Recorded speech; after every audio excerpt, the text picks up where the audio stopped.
I'll show you how to move a workout. One way you can do it is pull up your Wednesday workout and say you want to move it to Saturday. Oh wait, that won't work because it is Wednesday. I'm going to pull my Monday workout up, and it's going to ask me if I want to move it to today, and I can click yes. And now that workout will populate on today's date.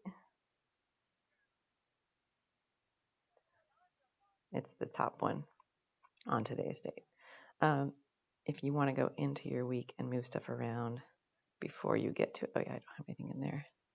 Before you get to it, you can pump over to workout, click the little hamburger dot on the upper right corner, and you can click move session, and then you can scroll the dates and choose the date you want to appear at. I'm going to choose the 17th, and now it's scheduled for Saturday. So those are two easy ways you can move your sessions around, because life is never going to be exactly how it's scheduled anyway.